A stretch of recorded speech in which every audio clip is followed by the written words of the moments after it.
I believe we can start now.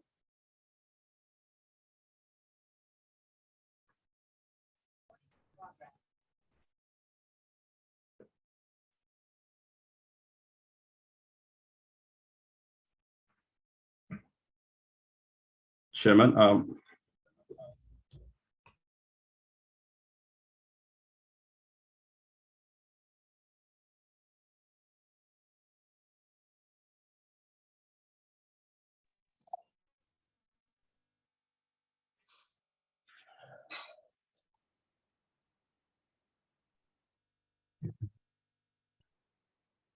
Good evening, all. His Excellency, the Ambassador of the Republic of Sierra Leone to the Russian and the Commonwealth of Independent States, Ambassador Mohamed Yongawo, our honorable guest speaker, Dr. Agnes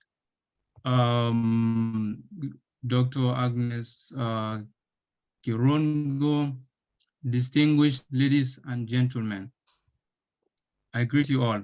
Welcome to our second webinar series on breast cancer awareness. This webinar is organized by the National Union of Sierra Leonean Students in the Russian Federation, NUSS-RF.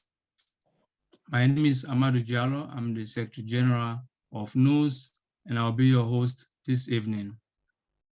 Since the beginning of October, we have been engaged in online awarenesses and sensitizations about breast cancer on our WhatsApp, Instagram, and other social media platforms.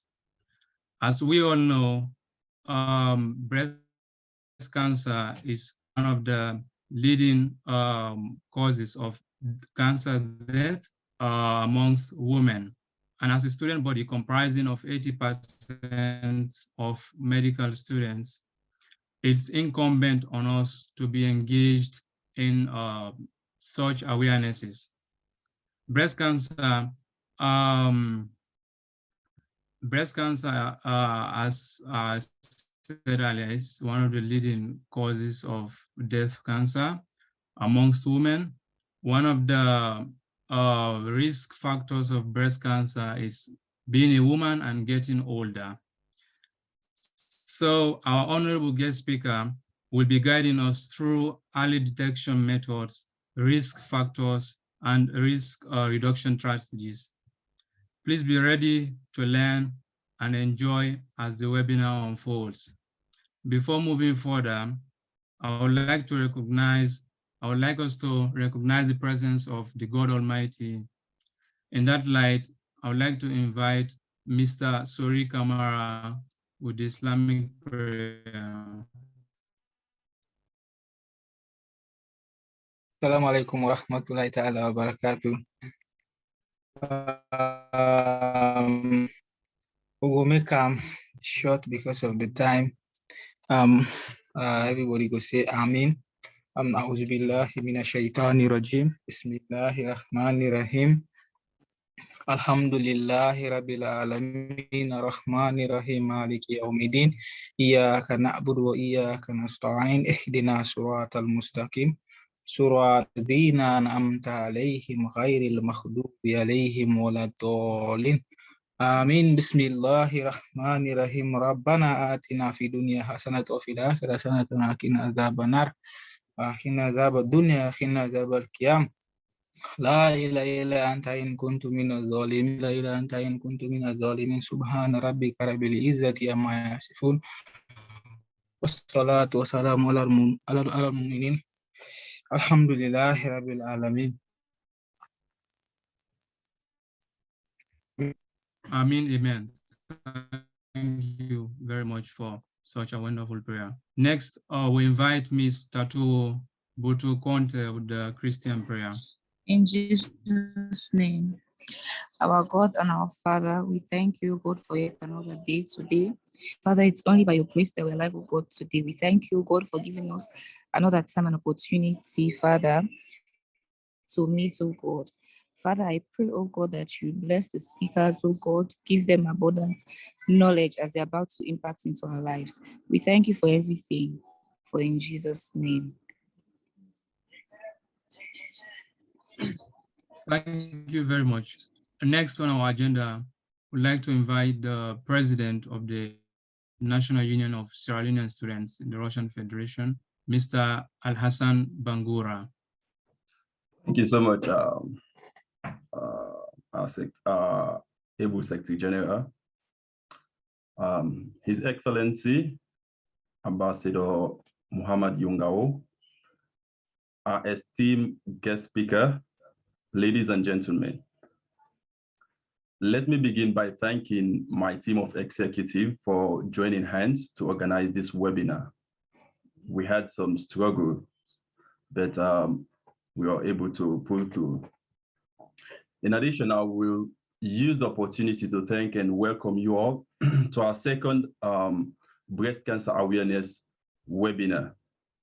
I'm delighted that you can make time out of your busy schedules to honor our invitation.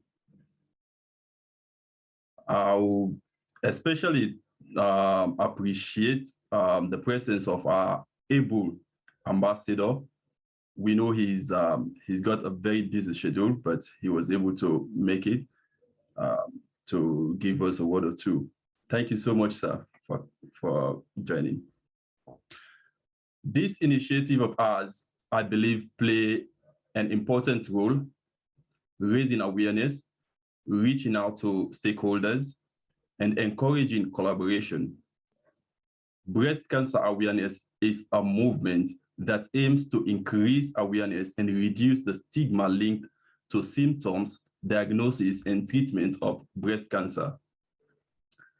I am sure government and public health authorities alone cannot address the challenges related to breast cancer.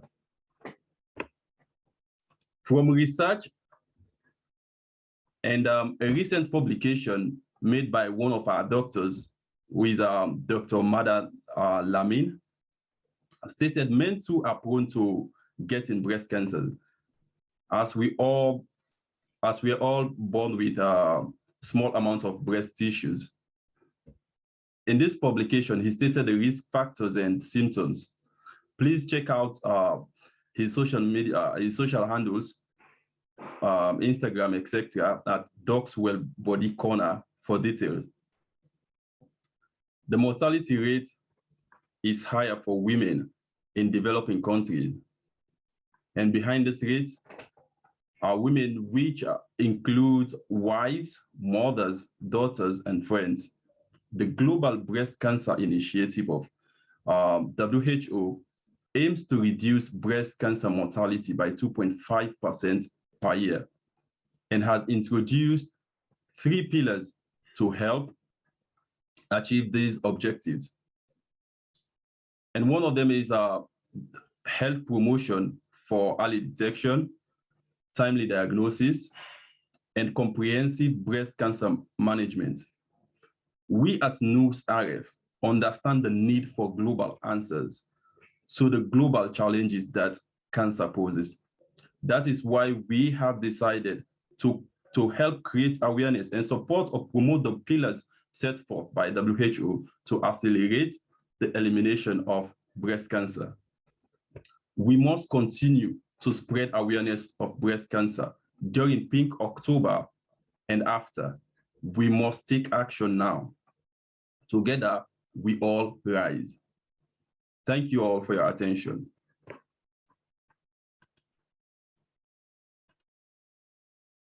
Thank you, our able president, for such a wonderful speech.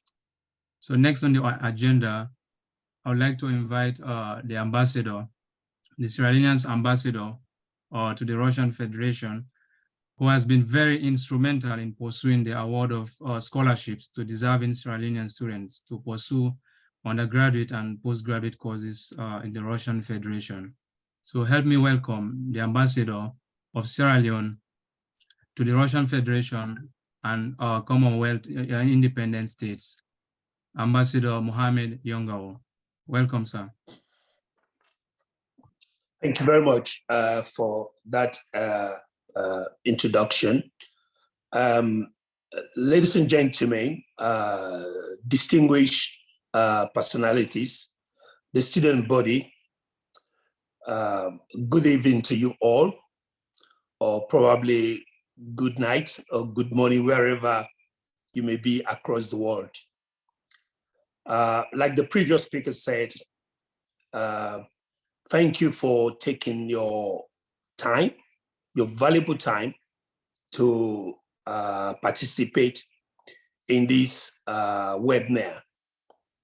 I want to also pay a special tribute or thank you to, I think there are two doctors who were listed in the agenda, but I think it's only Dr. Agnes that is here.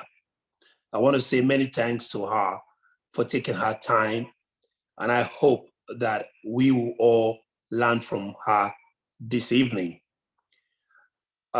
Before I proceed, I want to re-emphasize my gratitude and appreciation to the student body for initiating such a brilliant idea. And like I was talking in the background with the student union leader, my only hope would have been that people in Sierra Leone, more people in Sierra Leone will have been included in this webinar. As much as this is a focus on Africa, but this is more focus on Sierra Leone. Why Sierra Leone? Briefly, when I got the invite to participate, in fact, it was just this afternoon, I just went through the web, and then the recent research. You guys may be more recent than me because this is your field, but the recent research I came across was in 2020, and then that research formed that in 615 Sierra Leonean women died of breast cancer in 2020. And also I went through the web and I found out that 1 in 4 women who died in the world, died of breast cancer. Of course, the specialists here may correct some of those facts or may reemphasize them. What it tells us, and from our experiences and observation, we accept that breast cancer is a very silent killer in our communities, particularly in Sierra Leone. And several of the reasons responsible for that were highlighted by Alhassan Bangura, the previous speaker. Majority of the cases is the late diagnosis, but also is a taboo in our communities to talk about the breast. Nobody wants to talk about the breast. So even when you talk about the breast in some communities, is a taboo, you don't mention that. And some of our women come very late to hospitals when the cancer has already gone to the stage of metastasis, irreversible. And in majority cases, it becomes very difficult for them to receive the appropriate treatment. So that is the reason why I believe such promotional webinars are very, very important, and that I would probably encourage the organizers in the future to probably link in one of the radio or TV programs in Sierra Leone, so that the people can also witness or can observe, can listen to what specialists are going to say. I want to believe that the chairman mentioned that we have made it a very deliberate attempt to offer scholarships to medical students. In fact, I specifically went to a particular university and I asked them that I only want medical students to come and study in your university. And then the university Ruden offered those scholarships. I want to believe that I didn't make a mistake. because these are the kind of initiatives that we expect from you medical students. You are even started practicing now in one of the most difficult areas of your clientele, even before you are qualified doctors. Kudos to all of you. And I want to believe that we will all learn a lot this evening. Like I have said, the embassy is always here to provide the necessary support if they need be. We can have conversations on what we should do next, because such very brilliant ideas need to go to wider audiences, because there are a lot of people out there who may be very interested in knowing some of the, particularly some of the symptoms, because people are not aware of the symptoms. Before they know it, they are already, like I repeating myself, they're at a stage of metastasis, the point of no return.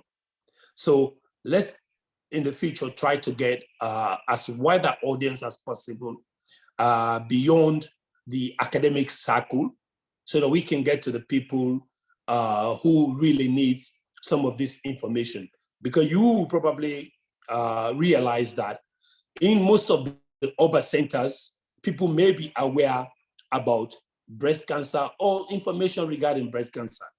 But the people who are really missing out are the people in the rural settings. They have no knowledge about breast cancer.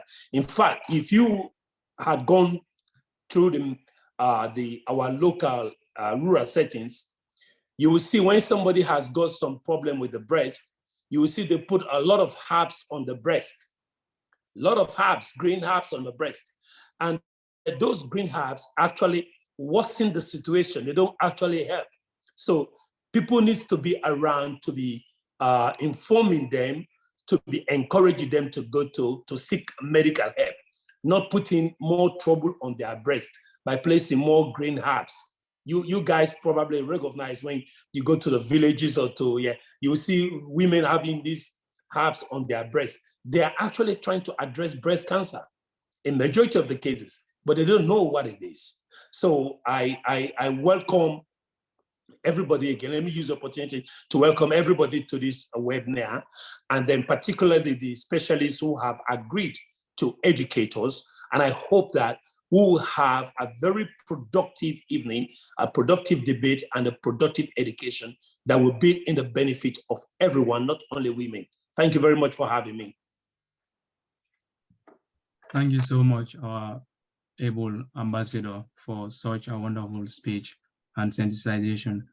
So next on our agenda, we move on to introduction of our invitees. We invited many student body organizations, and I would just like you to do an introduction for people to know you before we dive into the webinar proper. So we have a representative from the Sierra Leone Medical Students Association, Mr. Al-Hassan Asha Bari. Welcome, sir.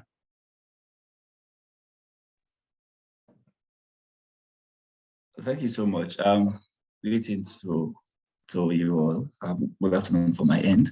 My name is Al-Hassan Bari, the president for the Sierra Leone Medical Students Association. It's a pleasure to be here, and I want to extend our sincere thanks and appreciation for the invite on behalf of medical students from Sierra Leone. Definitely looking forward to learn a lot from this webinar. Thank you once more. Thank you so much, Mr. Al-Hassan Bari, for being with us. Next, National Assistant Scorer, Ms. Salmadu Satu Banyawai. Welcome. Hi, everyone. Good evening from my end.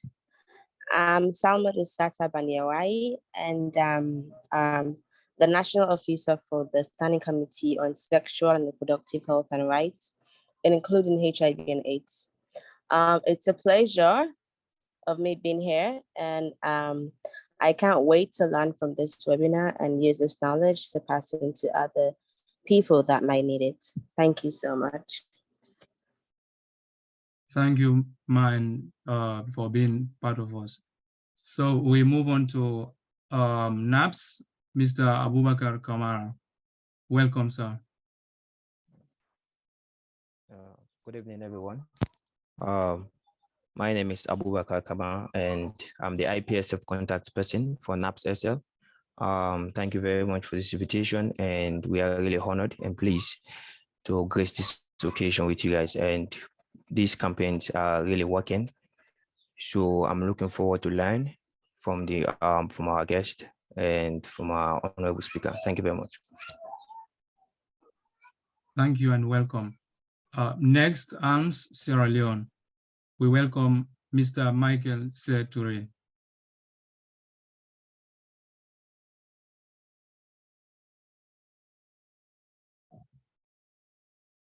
Mr. Michael Serture, you are welcome, sir. Skip. Okay, without wasting much time, we move on to introducing student body representatives. We have a representative from Morocco, Mr. Abdul Hakim Jallo. Welcome, sir.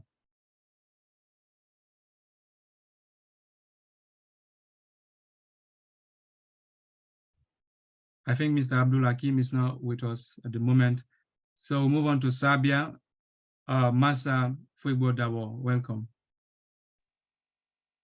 Good evening, everyone from my side. I'm Masa Fuigbodabo, studying medicine in Serbia, and I'm so grateful to have this opportunity to be here. And I'm willing to learn. So yeah. Thank you and welcome. Pakistan, Mr. Sir David Stevens. Welcome, sir.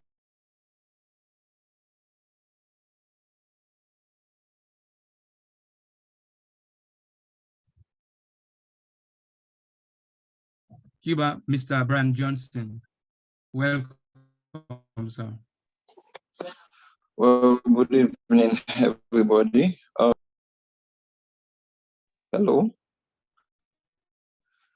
Good evening, everybody. Well, first of all, I go for, the Student Federation in Russia for the initiative, and also not only for organizing, but also extending the invitation for we all. So I'm very happy to be here, and I hope we already will be able to benefit from this and take forward what we learn to the rest of the people, and the people that will actually need this information. Thank you very much. Thank you and welcome. Representative from Algeria, Mr. Brahma Ato Sewa. Welcome.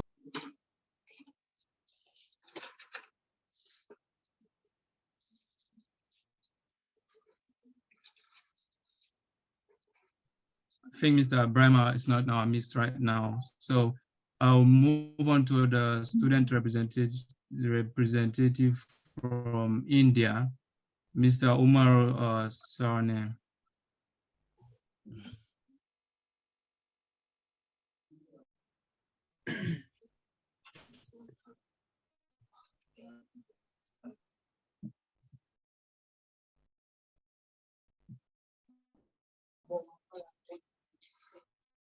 Okay, I think they are not with us at the moment. Maybe they might join later. So it has got to the time where we dive into our webinar proper. Mr. Brian Johnson, are you trying to say something? No. Please, can you mute your... Oh, sorry. Thank you.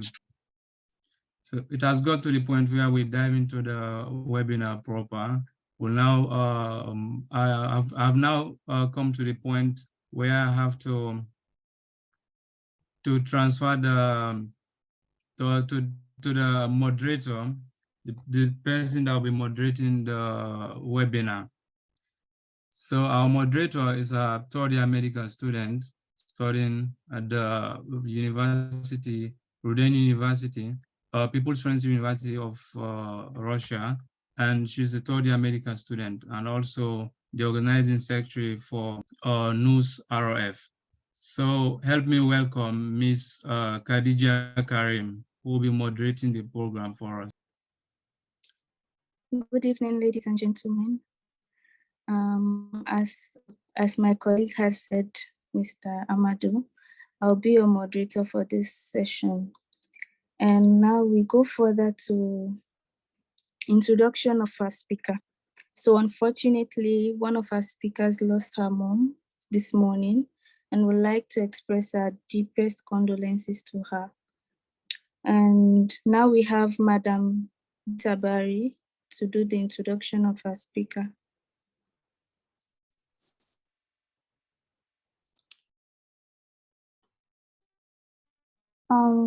Good evening, everybody. Thank you, Khadija. I am delighted to be introducing our guest speaker for the second breast cancer webinar.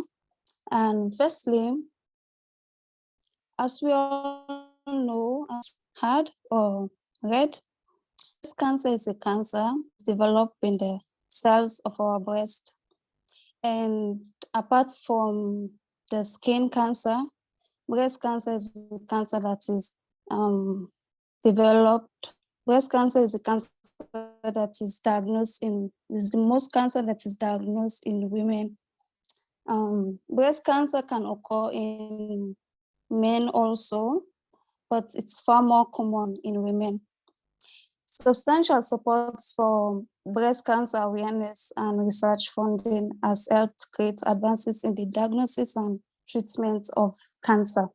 The survival rate of breast cancer has increased, and the number of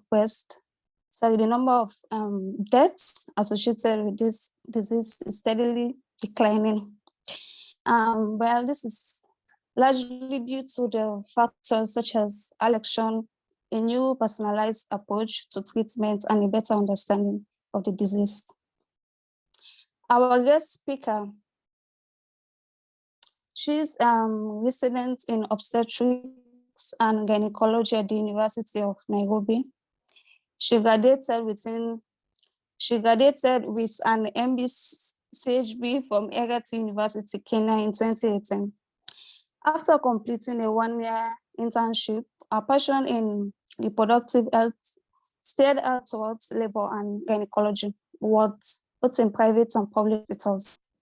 She is also an artist who delights in painting and drawing using all sorts of medium.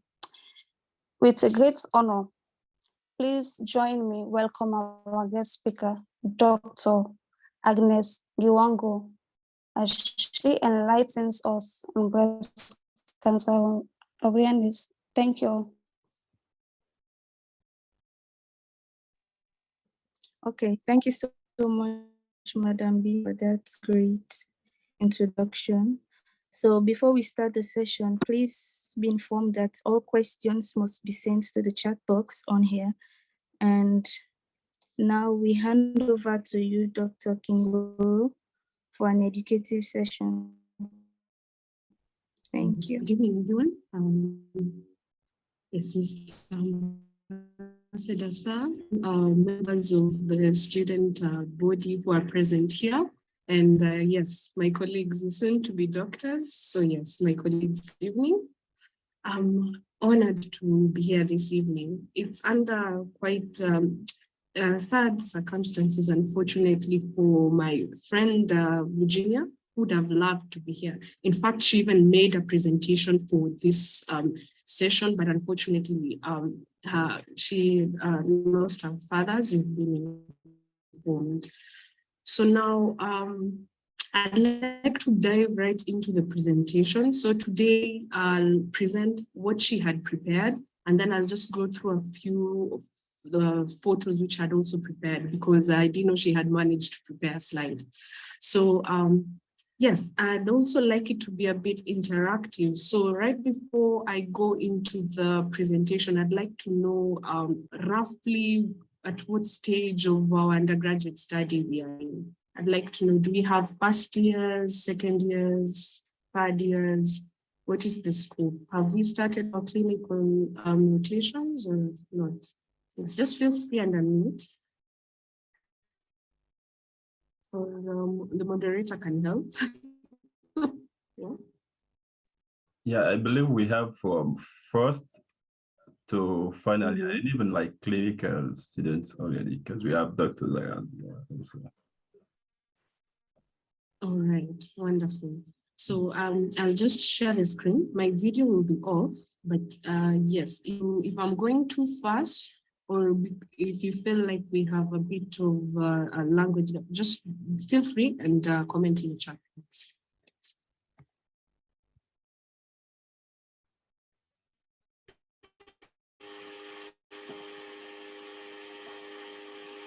Okay. Are we all able to view this?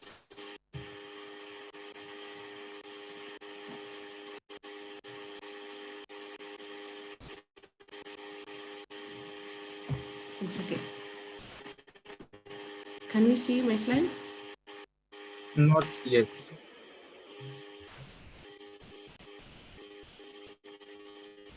Okay,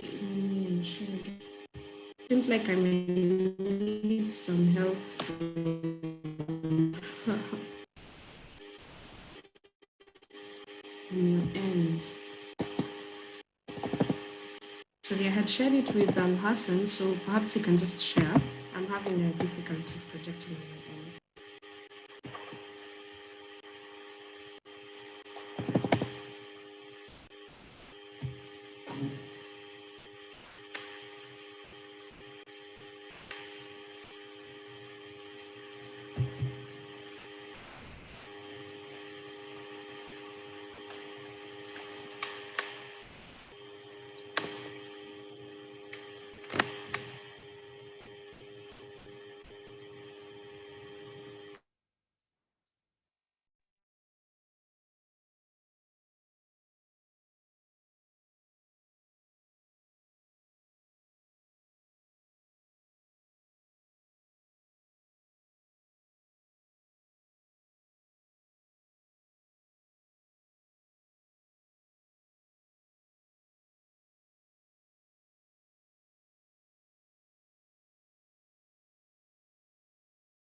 Hello.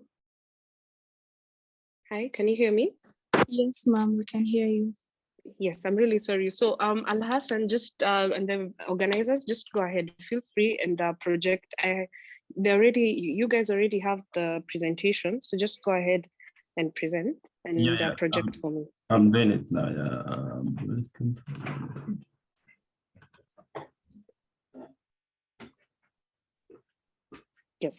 Yes, we shall begin with this one. Okay, this one.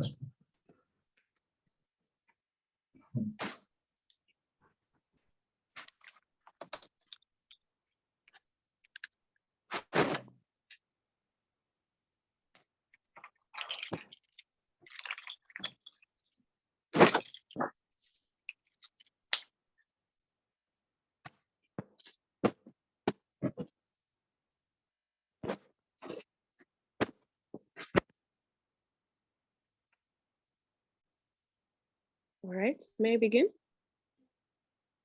Yes, ma'am, you can begin. All right. So this is a presentation, as I said, Dr. Virginia Kofi King had prepared. It's on breast cancer awareness. So you can move to the next slide.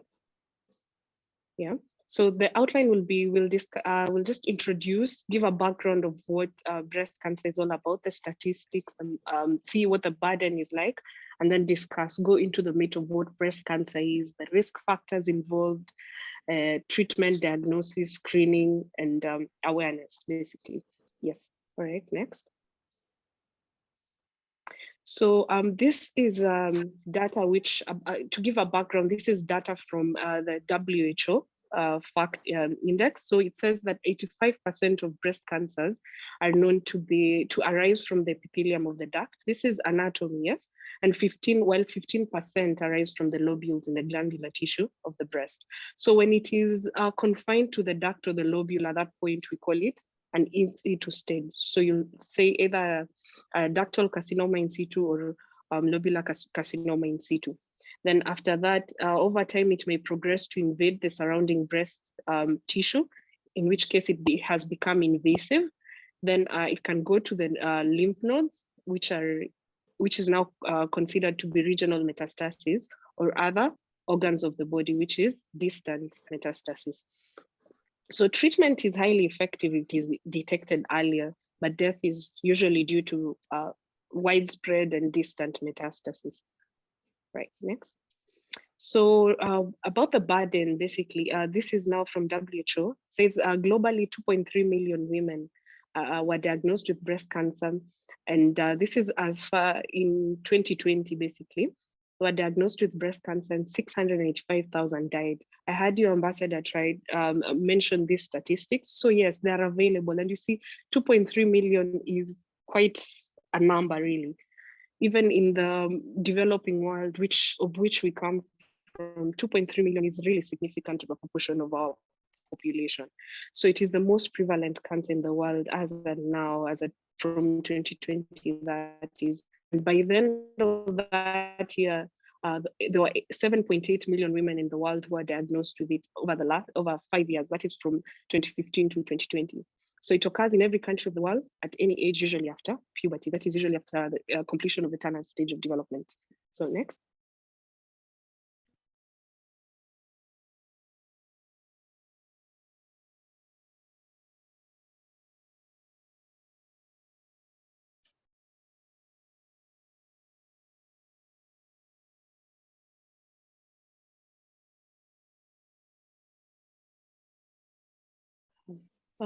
Next Can slide. we go next, please, Mr. Alassane?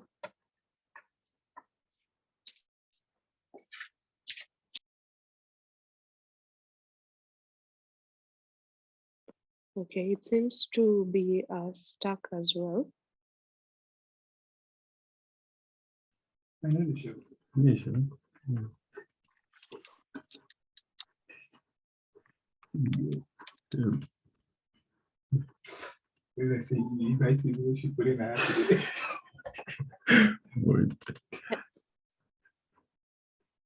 Hello, Al-Hassan. Yeah, can you hear me? Yes, I can hear you, but the Yeah. slides are still frozen on my end.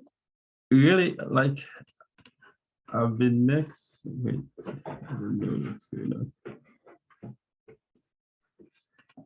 Let me see. I've clicked next and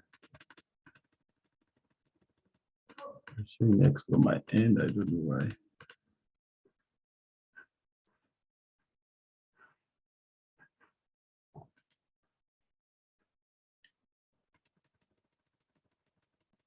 Can you guys see? No, we can't. Still on this recording. Okay, wait, let me stop sharing and share again. All right. It's okay. Perhaps I can just continue giving discussing it as you project. It's okay. Yeah. Then so yes, the next slide discusses the burden in Sierra Leone. So according to WHO data, which was published in 2020 as well, breast cancer deaths reached 615 of the total deaths, yeah? And it is found to be the most prevalent of all cancers. So the Ministry of Health and Sanitation is presently working on a registry and policy for breast cancer. There's none that I found online, and Dr. Virginia didn't get any as well. So we'll go into the risk factors. So by far, greatest risk factor, two greatest risk factors are age and female gender. So the overall lifetime prevalence for a woman is 12.9%. You won't see that in the slides, but generally it's good to know. So basically throughout life, 12.9%, and between age 0 to 49, only 2% risk. So meaning above 49, that is when the highest number, you're at risk of developing breast cancer. So the female gender definitely, because when we're discussing breast cancer in males, usually it's 0.5 to 1% only. The rest, that's over 99% is in women, right? So about 50% of total risks when they're assessed, usually the female gender and age are discussed as the top. 50% of them are usually that. So when we're discussing these other things in terms of early menarche, that is how when you begin seeing your menstrual bleeding, basically, that's menarche, yes. Then late menopause, nulliparity, then the late age of first pregnancy, that is around age 35. We're talking about estrogen exposure, how long you're exposed to estrogen. So when your cycles begin early and then you bleed for long, late menopause, the number of years you're exposed to estrogen becomes a risk factor for you to develop breast cancer.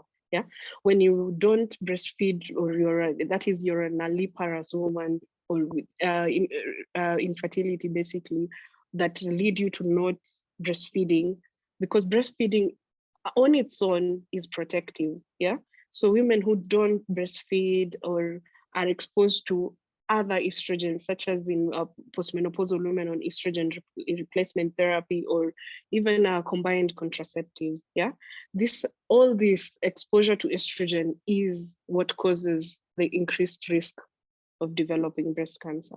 Then, of course, there's radiation, which radiation generally is a risk, exposes one to cancers. So here we usually talk about radiation directly to the chest, such as in people who have Hodgkin's lymphoma, for instance. Those people, usually the radiation is given direct to the chest because of the spread, metastasis, which usually goes fast in that direction. Then you can go next slide, please. Then yes, as I discussed, combined oral contraceptives here, just because of the estrogen, just remember that, yeah? Because when we're talking combined, we have both estrogen and progesterone, but it's estrogen that's the culprit here. Then we have breast cancer in first degree relative.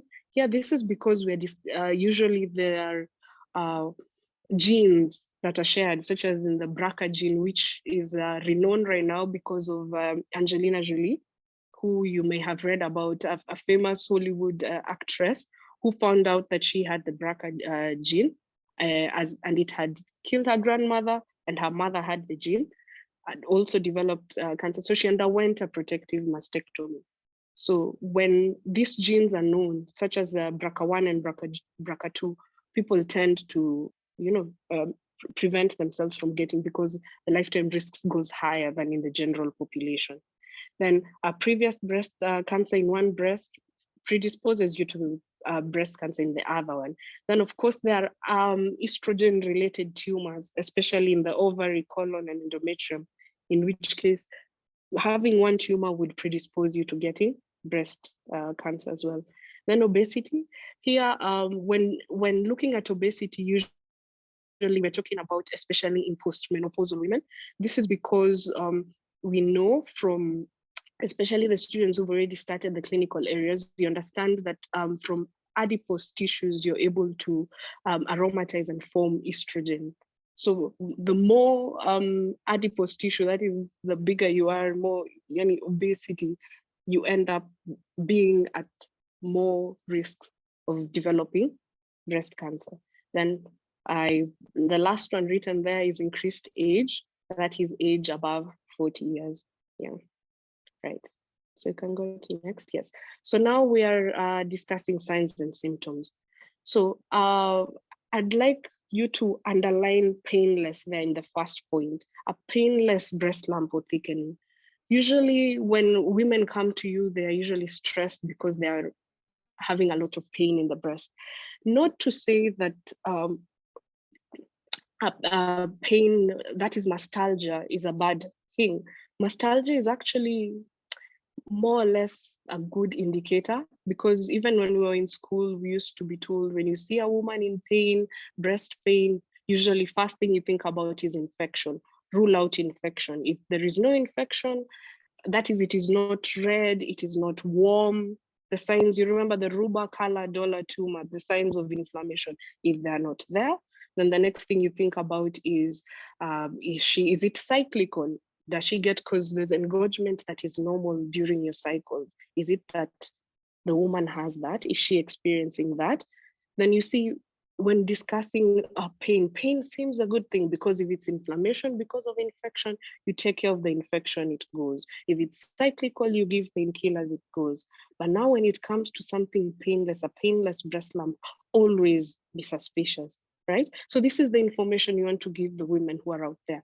Any lump especially a painless lump, you don't sit with it. You don't use the herbs. You let someone have a look at it. You go to your nearest healthcare facility, let somebody examine it, right?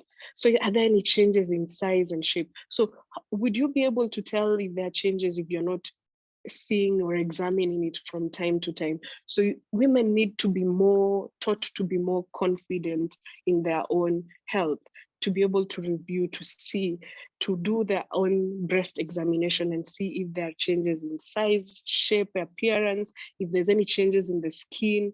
They can look at it in front of the mirror and even examine. They can be taught during any clinic, any contact with any healthcare worker. They need to be given this information. And that is why we're discussing it as a form of awareness, so that we know what to tell women whenever we come across them. Any change in the appearance of the nipple or alteration of the skin surrounding it, that is the areola, yes?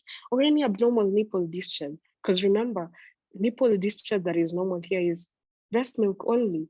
Any other discharge, ideally, any blood, anything else would be abnormal. So let women know, so that whenever they see anything, they also have a high index of suspicion.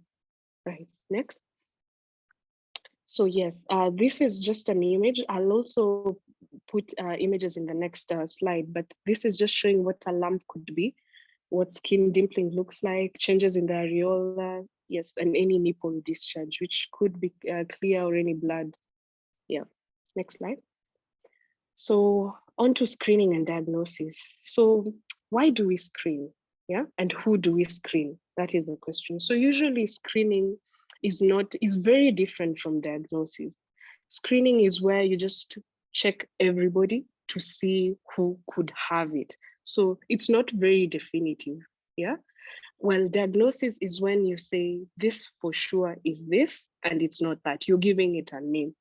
So screening can be expensive if, for instance, you have to go into the general population and just say, everybody get here, go form a line, and then let's see who could have this. That is because we're talking about 12% only lifetime prevalence possibility, yes?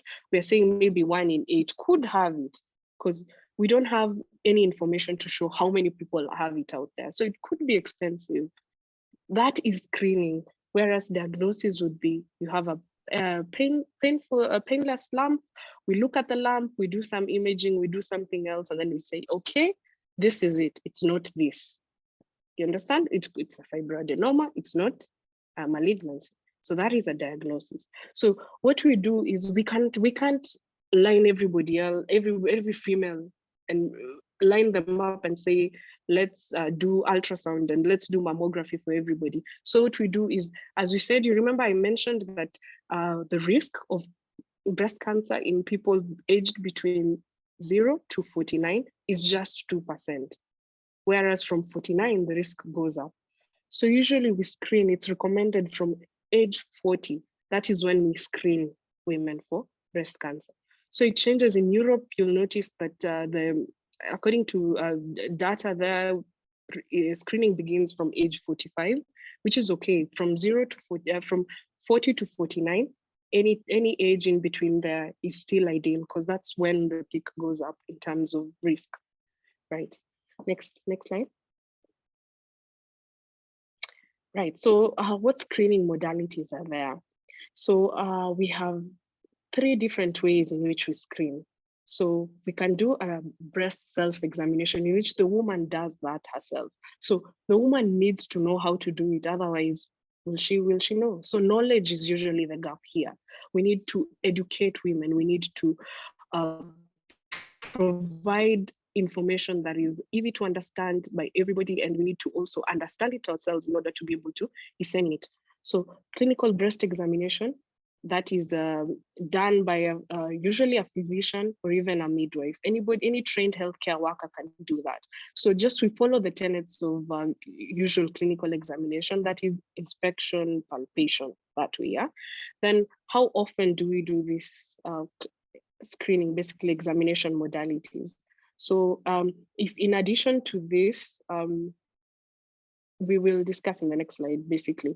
But yes, how often do you think we do this? Just think about it, yes?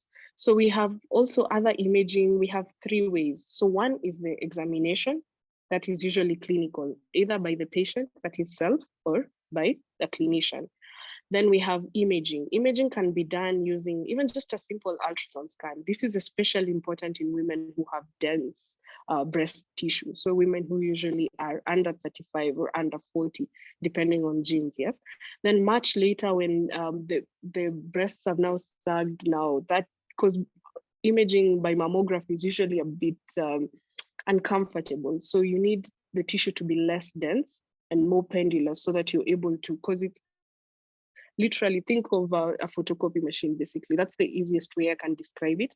So it needs it to be a bit pendulous so that it's done. So that is mammography, can be done for screening as well as diagnosis.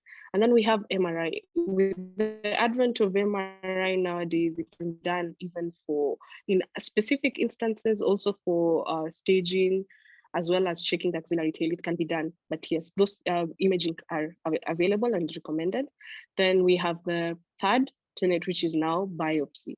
So this is taking an tissue specimen. So this can be done using a fine needle aspiration or a core biopsy, which can be ultrasound guided or even just basically blind. It can be done. Then we have an open biopsy, which can be excisional, that is removing everything or just incising a little bit of it, which is open. It's gone out of favor right now because most people just do core biopsies. All right, so you've said there are 3 screening modalities. We can do examination, imaging, and biopsy, that is histology. All right, next slide. So what is this breast self-examination? It's ideally something that should be done by every woman by the age of 20. So question marks to women and ladies here, yeah, question marks. So it should be done monthly, usually following menses, because at that point now the breast is less tender, you know, and engorged because of the progesterone that is in your body and circulating, that usually causes the tenderness during your periods, right? Next. So how is it done? So you remember inspection, palpation, right? So in this breast related topic, a simple way to remember would be things are usually in 3s. So you said there's a trimodal approach to screening, even diagnosis, there's a trimodal approach.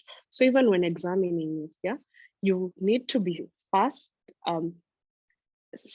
upright with hands to your body, then akimbo, then raised to your head. And you look at yourself in the mirror. So do you see in this, you're looking at any signs of, you know, asymmetry, you're looking at any lumps that are visible, you're looking at any changes in the skin. Then the next thing you do now, you start touching. Usually you start with one side and it's very systematic. You can either go in circles, that is either clockwise or anti-clockwise, beginning either from the upper outer quadrant or from the inner upper quadrant, basically. So you need to be very methodological so that you finish, you go through all the way to the axilla and then you move to the next breast. Then that is upright, right? After that, you are supposed to lie down on your back and then complete the examination with the lymph nodes, right? The same thing can be done for patients and should be done ideally. You can move to the next slide. Yes, so a clinical breast examination is done by healthcare provider, usually who is skilled in it, yes. So it's recommended every 1 to 3 years for women aged 20 to 39 and yearly for women above 40. So we inspect and we palpate. So we inspect to see for any dimpling, flattening of skin, erythema or edema. We look for any nipple retraction or eczema. And for size, as you said, we look for symmetry, yeah. Then for palpation, we palpate the breast tissue for masses, any fixation, thickening, or tenderness. And then we finish with the axilla and supraclavicular lymph nodes. Okay. So on inspection, the patient needs to be seated with arms relaxed. Then you ask the patient to raise her arms above her head, observe the contour, the symmetry, skin changes, and nipple position. Then the patient puts their hands on her hips, which we call hands akimbo, yes? Then you're supposed to press in basically to help contract the pectoralis major muscle. And then you look and see whether there's any skin dimpling, any nipple retraction. It will be more visible with the pectoralis now, you know, when it is more tense, basically. Yeah. Next. So on palpation, the patient should still be seated, palpate the axillary nodes, any supraclavicular nodes, do bimanual palpation of the breast, especially if they have a pendulous breast, and ask the patient to lie down on with the ipsilateral hand raised above the head. Then again, start either in an anti-clockwise manner, or you need to just be very systematic about how you go about it. There are 3 different ways which will be illustrated, but you need to be very methodological so that you cover every single angle. Yeah. Then finally, you compress the nipples for any discharge. Right. Yeah, that is just an illustration of how the hand is raised. And these are the 3 different approaches here. So you can do a concentric circle approach, so outside going in, or you can do a vertical strip or the linear method, in which case you can see you're going one side, you finish all the way up, down, then down, up, down. Or you can do the wedge technique, outside all the way going in. Next. So ultrasonography, yes. So this is what we say, just a basic ultrasound. So this one tends to differentiate a cystic, which is fluid field, that is, from a solid lesion. So suspicious lesions would be solid masses with ill-defined lesions or complex cystic lesions. So if there's any calcification, that would be complex. Yeah. Then ultrasound guided biopsies can be done. So you use the ultrasound probe to guide you where to go take a biopsy of, especially for deep-seated non-palpable masses. Yeah. Mammography, it's a most effective screening method, especially for detecting non-palpable and minimally invasive cancers. It has a false negative rate of 10 to 15%. Usually it is combined with a clinical and a self-breast exam. And usually the features suggestive of malignancy are a mass, asymmetrical soft tissue density, and distorted architecture. And based on this, a scoring system known as BIRADS can be defined. Yeah. So I'll show you in the next presentation. Next slide. Then there's a digital mammography, which is more accurate, especially in women who have less pendulous breasts, basically. So it combines the several images and reconstructs a 3D image out of it. So reduces the false negative rate, but in the presence of a suspicious mass, always a biopsy should be performed, irrespective. If it's suspicious to the eye, biopsy, because a histology is definitive. All right, next. So MRI, yes, this is more recent now. As a screening tool can detect 77% of breast cancer, which is when compared to 40% in mammography is really good. The limitation is that it can detect microcalcification and loss of image quality during respiration. Yeah, but it should be used combined with others to improve the detection rate. Also, we have PET scans, which are not commonly used unless if you have, when you have metastasis and you want to differentiate, because usually PET scans are used in addition with some, let's say, things like FDG, which usually it's a dye, which tissues take up. And based on how they take them up, you're able to tell where the metastasis is there or not. But it's not all commonly used, basically, yes. Only in follow-up, especially during treatment. Next slide. FNA, or that is the fine needle aspiration cytology. This one is done, so cytology is cells, yeah? So it's done for evaluation of cells. It's simple and cheap. There's no morbidity, and false negative is up to 20%. The only problem is that it can differentiate an invasive from an uninvasive carcinoma. Yeah, because it's just cells. Then we have the core needle biopsy, which I mentioned now. This is what is commonly done in practice.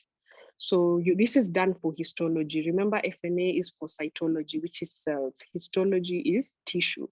So a core is done, it's 100% specific and 98% accurate in confirming malignancy.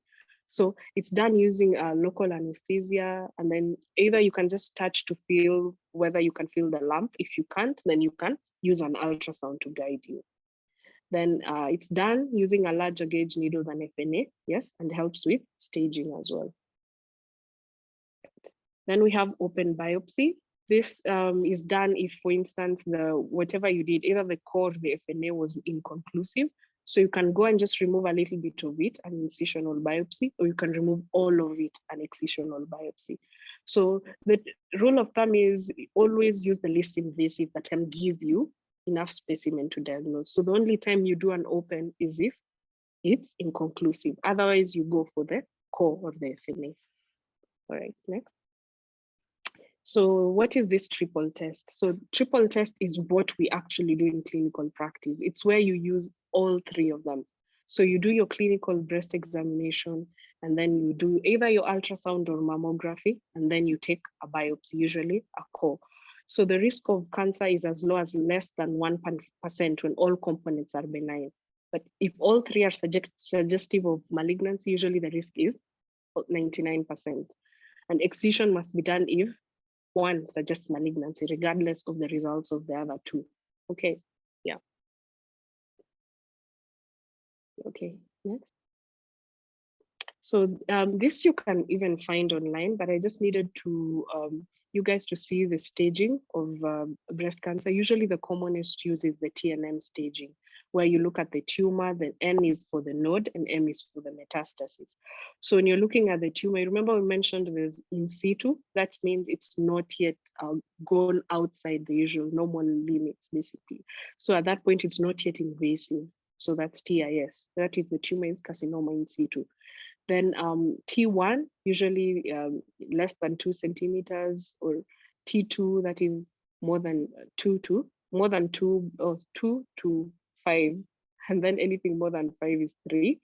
Then any tumor that has extended into the skin or chest wall is T4.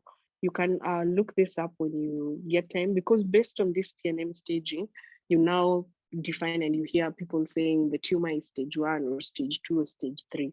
Usually it's a combination of either the T's, the N's, and the M's. Yeah. Yes. There are other classifications, but this is the most widely accepted. All right.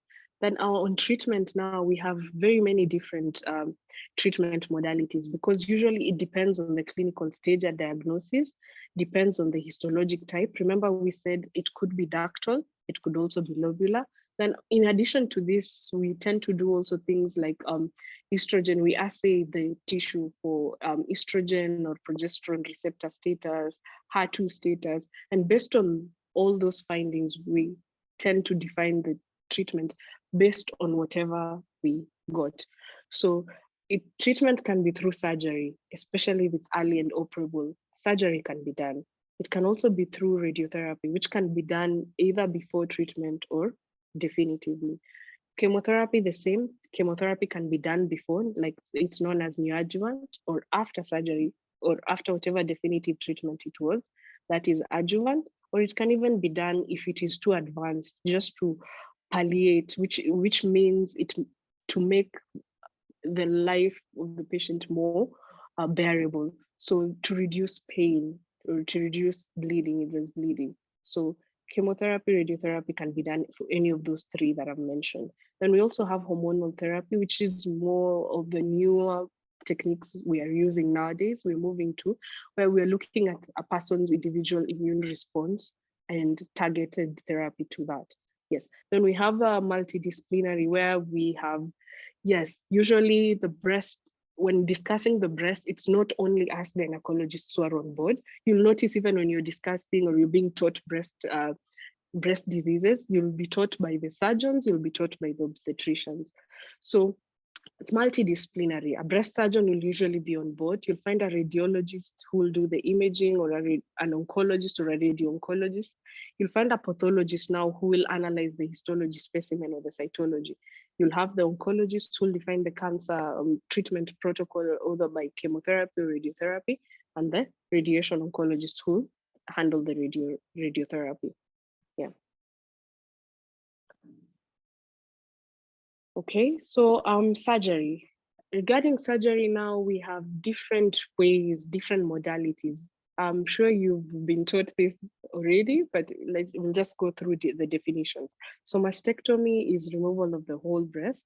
And breast conserving is when the tumor is removed with just a rim of the normal breast tissue, which is a little is removed, a little is left.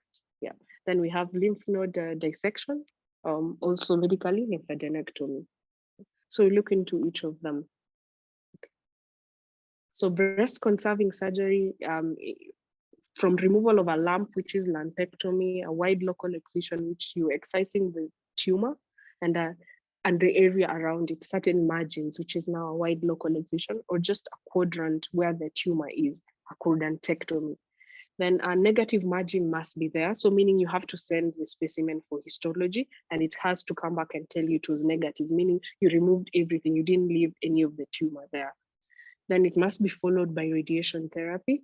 And after that, you have to also anticipate a good cosmetic outcome, because usually majority of the patients, even if it was men, usually a good cosmetic outcome is important, because patient goes on living after that, and you have to look at themselves in the mirror every single day, and their partners also have to look at them. So it's very important that you get a good cosmetic outcome. So the indications for breast conserving surgery would be tumors which are up to 4 centimeters in diameter. You remember what T stage that was? Yes. So or operable multifocal tumor restricted to a single breast quadrant and no contraindications for radiotherapy or a patient's choice. Okay, then mastectomy. Indications would be a tumor that is more than 4 centimeters in diameter. If you have different foci of disease in more than one quadrant of the breast, or if breast conservation surgery failed, or when it's unlikely to result in an acceptable cosmetic outcome, or the patient is just like, no, you know what? Just like Angelina Jolie, just remove the entire breast. Or if there's local recurrence, you did your conservative surgery, then it recurred. Or if there are contraindications to radiotherapy. All right. Then we have things known as, we have lymph node dissection and sentinel lymph node biopsy. So a sentinel node biopsy is when you're unlikely to be having, when you examine the patient clinically, you don't feel any nodes. So at that point, usually you have to take a biopsy of a sentinel node, which is usually the highly likely node to have, where metastasis will likely occur. So in breast cancer, depending on where the breast lump is, usually the sentinel node is the one likely where metastasis would occur. So you biopsy that and you send it to the lab, where they will just take a histology look at it and see whether it's positive or negative for the malignancy. So if it's positive for malignancy, now you have to do, it means it's going to guide the surgery that you do. It means when you're going to do surgery, you're going to extend and remove, do lymphadenectomy basically. So it's less aggressive than axillary lymph node dissection and has a reduced risk of lymphedema. Because remember, when you're doing lymphadenectomy, basically there's a risk that after that there will be lymphedema. Right. Then next, now this is the axillary node dissection. So this one is when preoperatively you notice there are nodes, like the lymph nodes are swollen, there's the lymph nodes. You remember when you're examining the patient, you say has no lymphadenopathy. This is where it's very important. If the patient has no lymphadenopathy, you do sentinel node biopsy.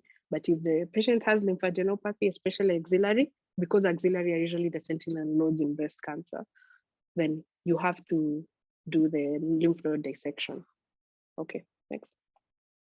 So neoadjuvant chemotherapy, this is usually, as I described, neoadjuvant means you're giving chemo before you go to surgery, okay? Surgery being the definitive care at this point. So you give patients who have unresectable, like the locally advanced disease is basically unresectable, it's very big. So you give chemotherapy to shrink it a bit so that you're able to go and operate. Or you can do it to convert mastectomy, you convert mastectomy to breast conservative surgery for those patients who really don't want the entire breast to be removed. Yeah.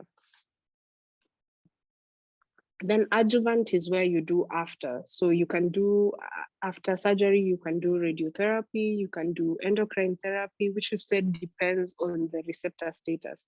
So if it's estrogen responsive, you give an anti-estrogen. If it's progesterone, that way. If it's Herceptin, you target Herceptin, HER2 with the Herceptin, that is trastuzumab, the drug, yes. Then you can also use chemotherapy and biologic therapy. Okay. So for follow-up and surveillance, so once you, regardless of now what you got, usually you have to follow these patients because once, hello? Hello? Yeah, go ahead. Yes, ma'am. Yeah, we are Okay. getting you, ma'am. All right, thank you. So follow-up, usually once there's a diagnosis or a discussion of breast cancer, it doesn't end there. You need to explain this to the patient the first moment you entertain a diagnosis of breast cancer, that even after that, you have to follow them up, and follow-up can even be lifelong. So you discuss with the patient that frequency depends on, how often, basically from treatment. So you begin with 3 monthly for 2 years, then if it's negative, you go to 6 monthly for 3 years, then every year from there on. So usually we use mammogram. That's how we usually follow them up, especially if breast conserving surgery has been done. That can be done every 12 to 24 months. Then patients with BRCA, usually you keep them on 6 monthly lifelong follow-up or yearly follow-up. Yeah. So for non-cancerous lumps, yes, the good thing is 90% of breast lumps are usually non-cancerous or benign, especially in the young people, usually between age 15 to 30. The commonest finding is a fibroadenoma. It's hormone dependent, commonly bilateral, and it's described as a uniform, firm, mobile, and well-defined mass on palpation. Nevertheless, even so, usually biopsy, and the trimodal. Usually you image says fibroadenoma, you do your biopsy, it says fibroadenoma, then that's the point when you're starting. You have to do all the three. Always remember that, okay? Because the risk, you'd rather be certain 100% it's a fibroadenoma than assume it is, because assuming is very lethal to the patient. Next. So yes, that is it. These are the references which we used. That is the wildlife expectancy from Sierra Leone, the Kenya National Cancer Treatment Protocols, and facts on breast cancer in WHO.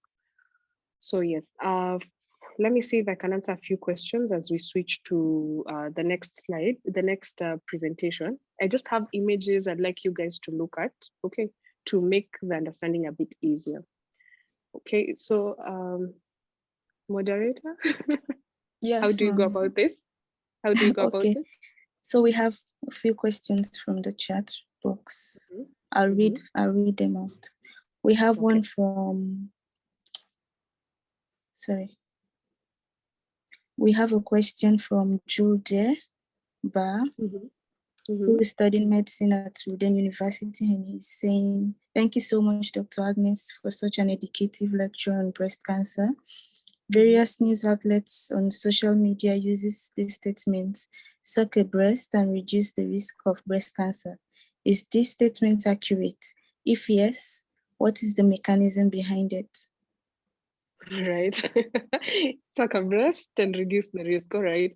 So, Julde, this was actually an initiative which was based on the fact that breastfeeding has been known to reduce, has been associated with reduced incidence, basically, of breast cancer.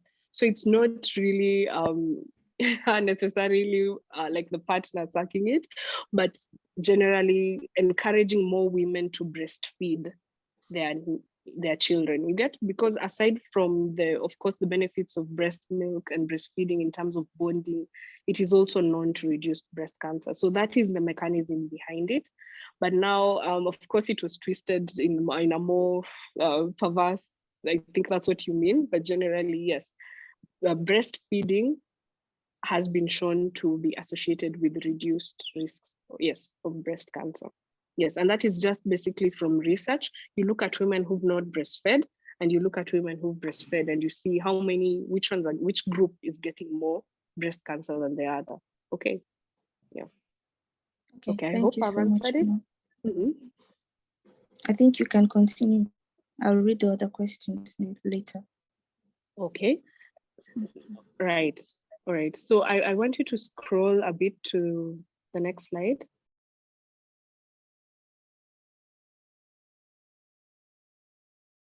Al Hassan, I think we lost you. Ah, nice, nice. You're back now. Yes, I want you to look for the images. Slide 6. Yes. So is it possible for people to just unmute and answer questions if I was to just ask them randomly? I want it to be a bit interactive. So what do you notice in the first image? That is the left upper image. Or you can lift your hands or you can just unmute, it's fine.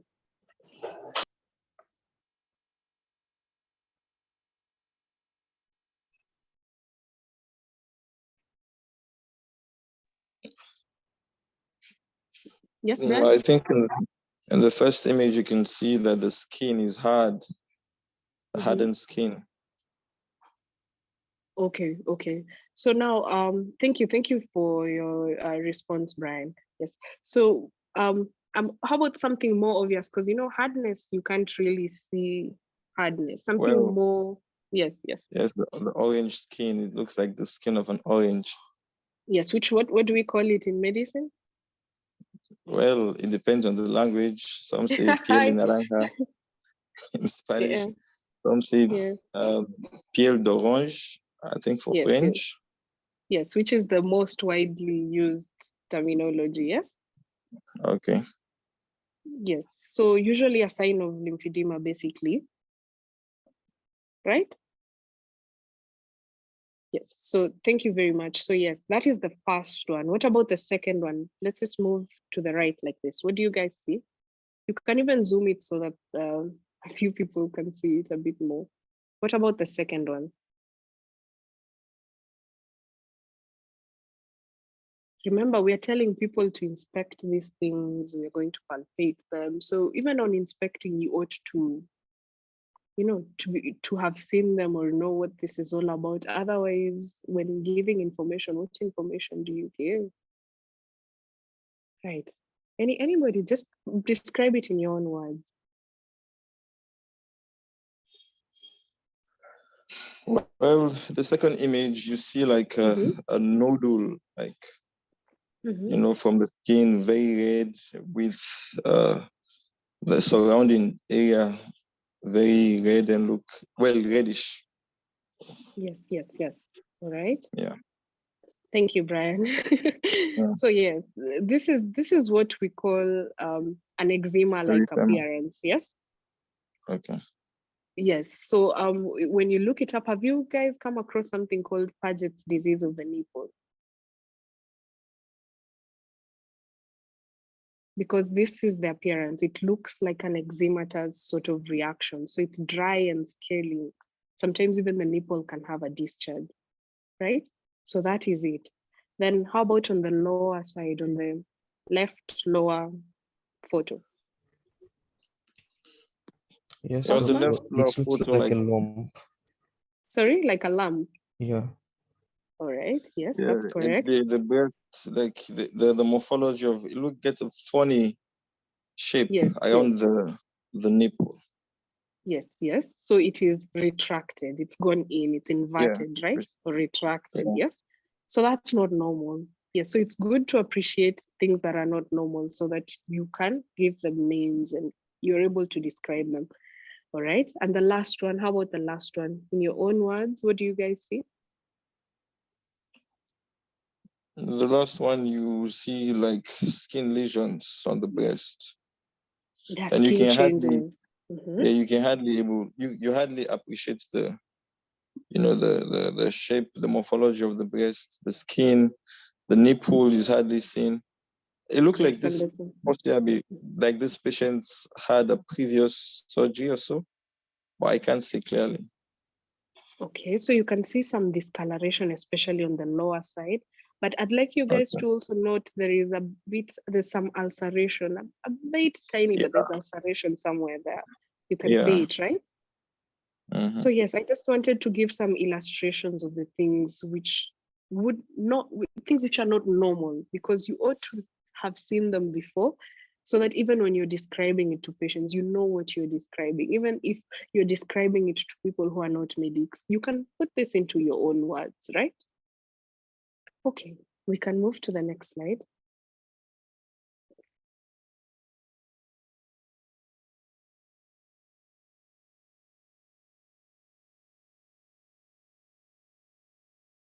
Next slide, please.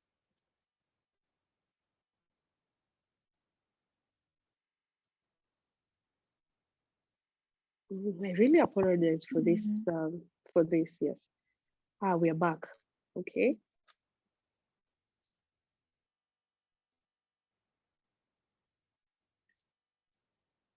Yes, so I needed to show you this. There's a video there. So Al Hassan and will distribute this, because there's a YouTube video that's attached to this. But I really needed you guys to see how the palpation is done. You're seeing only 3 fingers. That is the 3 middle fingers are used, and the tips of the fingers are the only ones which are used. It is a technique that you ought to be taught at school, or even when you're actively practicing. It's not as easy as it seems. You really need to be taught. So when you do get these videos, try watch. When you get the slides, try click and watch and see the technique, okay? So I wanted to just illustrate how it is done. There's a 3 tips of fingers that are used. Okay, next slide. This is just to show the prevalence of cancers in the different quadrants and the nipple here. So approximately 50% are in the upper outer quadrant, okay? So it's the most common. It can make a good question for an MCQ, but I'm not setting. Okay, next.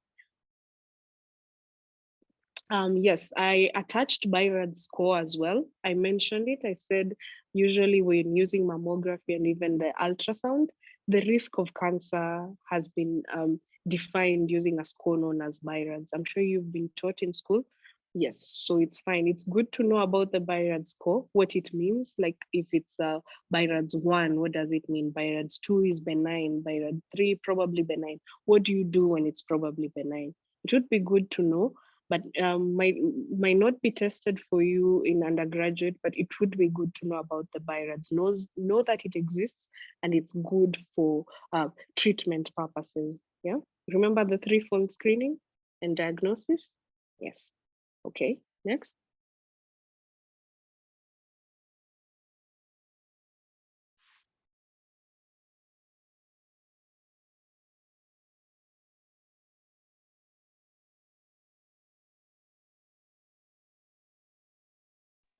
Okay, next, perhaps we can skip this a bit. This histology is it's a busy slide, yes.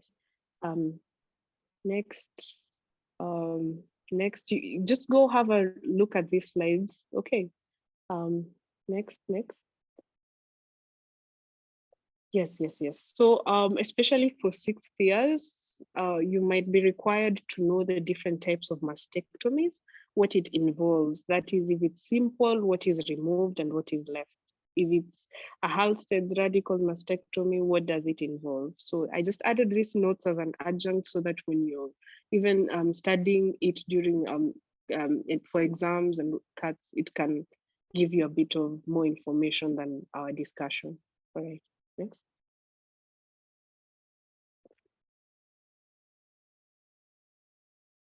Yes, so this is just a summary slide of the symptoms, diagnostics, which we said is trimodal, the treatments which are available, and how a self-breast exam is done. Okay, next slide. Yes, this is what I wanted us to also discuss. So this is prevention, because today we're discussing awareness and prevention, right?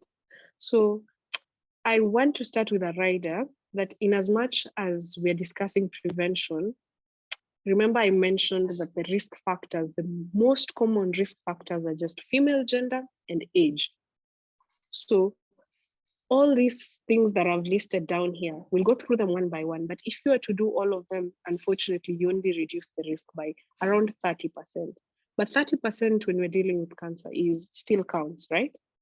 So here they are. So behavioral choices such as prolonged breastfeeding reduces the risk. Regular physical activity, because you said obesity is a problem, right? Then weight control, that is generally watching your portion, reducing your weight, ensuring your BMI is within normal. Then avoidance of harmful use of alcohol and tobacco, especially because the two have been associated with increased risk of cancers, not just breast cancer. Then avoidance of prolonged use of hormones. Here, this is combined oral contraceptives. I feel like I need to mention this, that in as much as using combined oral contraceptives exposes you to the risk of breast cancer, usually when you stop using it within 5 months of stopping the contraceptive use, your risk goes back to 0, okay? So that I'm saying this so that you don't shy away from using those contraceptives, okay? Then avoidance of use of excessive radiation, yes, that for sure, because any sort of radiation, be it through imaging or, as we said, treatment of cancers, increases the risk of malignancy. Okay, next slide, please. Then, of course, when you're in the community, remember that 47% of women put off or postpone preventive services due to cost. This is according to American National Breast Cancer Foundation, yeah? So that's around 50% just because of cost. So what do? You out there, your work is really to provide awareness to women that if it is found earlier, it is curable, because that is where advanced nations have reached when we're still developing here in Africa. And we need to stop really doing this, because we need to expose people, we need to tell them, we need to show them these images. Let's not shy away. It's been a taboo, as you've said, but right now a lot more women are getting educated. The future is looking bright for Sierra Leone. I'm looking at this organization, I'm seeing the meetings you're coming up with. Let it reach the community as well. So it's good that we have support of our government as well. But yes, women need to be informed so that when it is found early, it is treatable. Okay. All right, next slide. Okay, awareness. So on awareness, 3 things I'll just like to leave you with, parting shot. 1, examine every woman you meet thoroughly. Remember the tenets of examination, that you expose adequately and you examine, okay? So examine every woman that you come across. So you examine, you cancel every woman, because that opportunity you meet that woman might be the only one you meet. So I'm talking about antenatal clinics. Even when you meet your patient, they've not come there for that. That is not what is bringing them. You get the opportunity, cancel them. Let them be aware that there's a breast self-exam that they can do, because you don't know the next time you're going to meet them. So cancel every woman, examine every woman, and encourage them to have healthier lifestyle options. That is, reduce obesity, let them be more active, and let them walk around, exercise, no use of alcohol and smoking, because it even has other side effects aside from this. Yes, so that's it. I believe that's everything I have for you tonight. So yes, perhaps back to you, moderator. Okay, so thank you so much, ma'am, for that great presentation. So we'll go back to the questions. Yes. We have a question from Kumbalansana, which says, we know that usually most cancerous diseases are preventable. So what are the preventive measures of breast cancer? All right. So I believe that one we've just answered in the previous slide, is there anything else we can look into? Yeah. Another question from the same person, which says, usually most of our sisters don't wear brassiere, or some even wear tight ones. What could be the effect with respect to breast cancer? Now, this one, unfortunately, there is not enough data for me to even speak about, unless if there is any that you know. There's none. There's no published data specifically just to link tight bras or loose bras. There's no such. Yes, there's no such data. However, I'd like to just mention that there is data, unfortunately, on the density of the breast tissue. So it's been found that when breast tissue is more dense, that is around 75% more dense, there's a higher risk of a patient developing breast cancer as opposed to less dense. Yes, but in terms of Brazil, no, there is no risk. There is no known data on that. Yes. Okay, thank you so much. And then there's another question again from this same person, which says, is there any known pathogen or pathogens that could cause or trigger breast cancer? That is breast cancer a kind of pathogenic or just a physiological disorder? All right.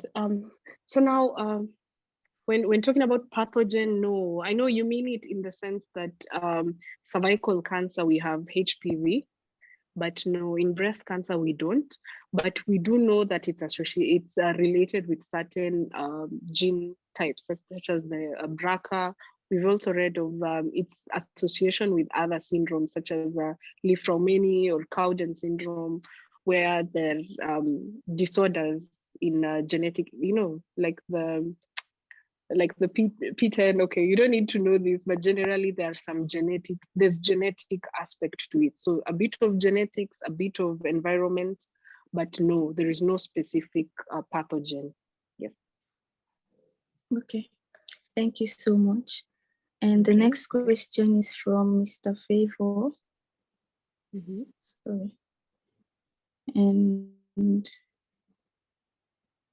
okay, it's asking, what is the pathophysiology of traumatic fat necrosis to breast cancer?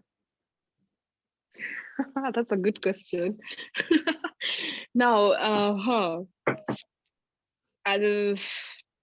to be honest, now that means I'll probably have to sit down and read and then give you, sorry, I don't give you rumors. Is there somebody who remembers it, who can perhaps tell us? I'll leave it out to the group. Anybody who's just done pathology, basically.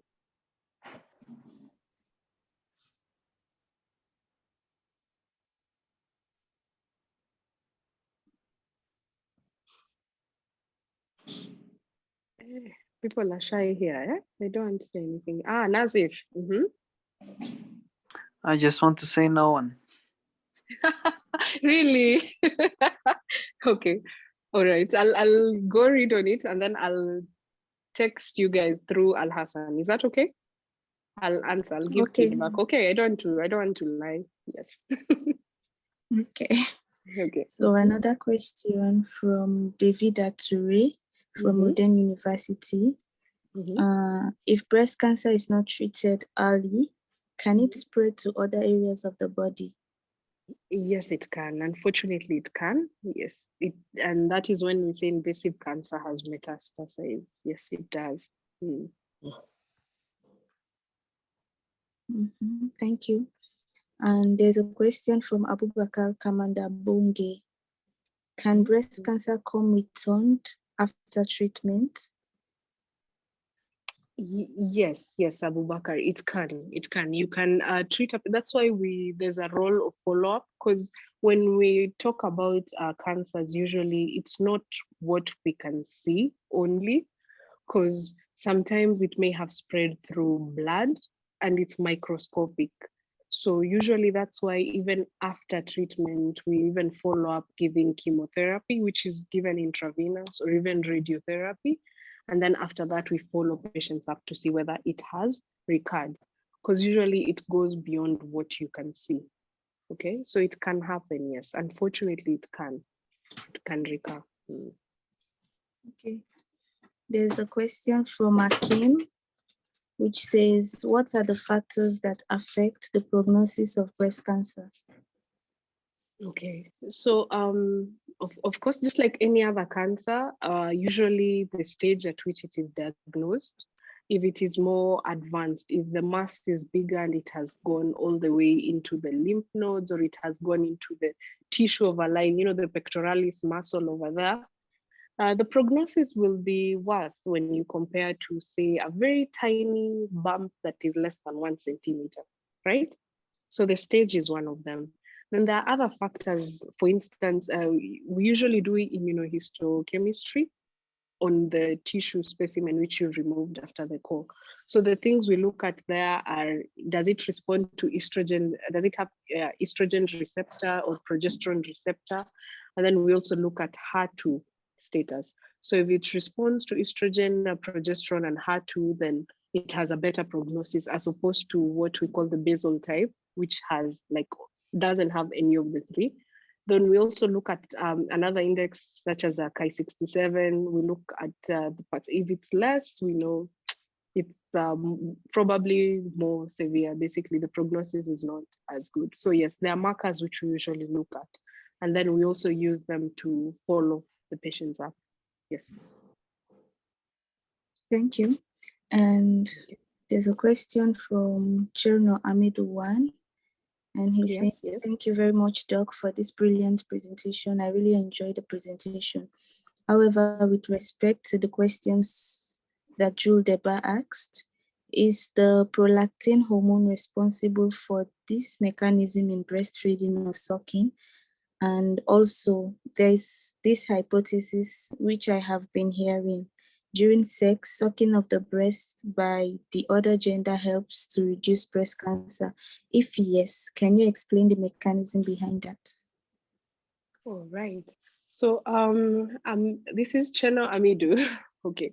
So when in regards to how what I termed breastfeeding reduces the chances of breast cancer, what happens is we are discussing the changes that happen to the gland, especially if a woman becomes pregnant, like before the age of say 35. Usually the changes, in pregnancy in response to the hormones, the breast undergoes a certain feeling, addition of dark tissue, everything else increases in size, yes?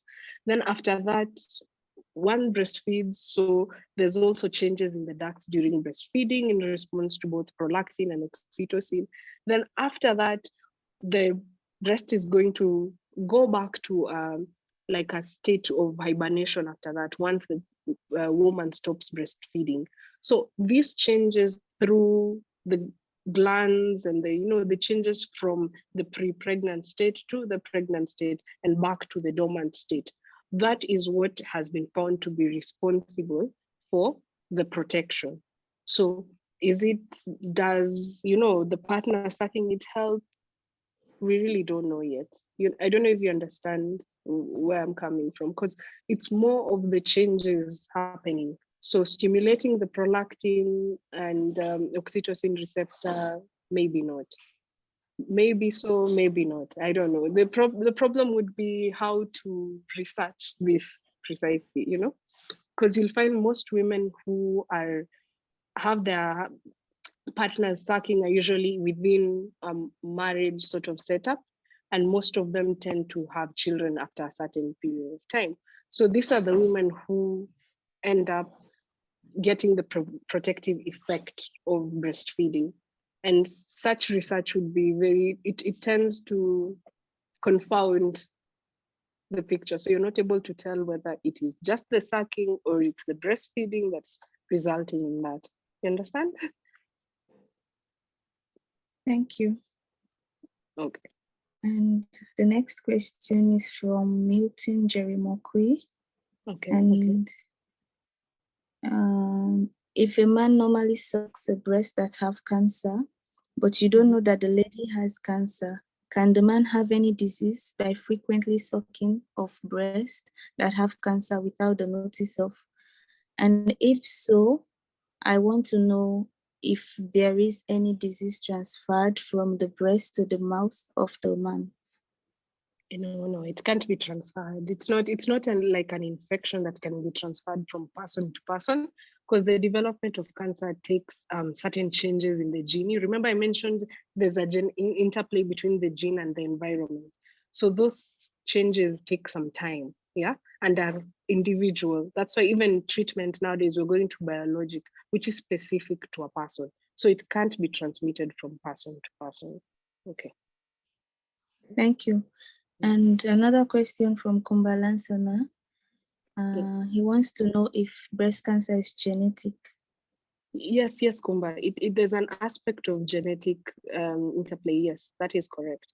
It's been found in families. So whenever you find a patient, for instance, you've diagnosed with breast cancer, especially, you'll find most of them are above 49, as we said, yes? It's always prudent to ask the woman whether she has family history, sisters, does she have daughters? Because it's very important for the daughters of such a lady to even be screened.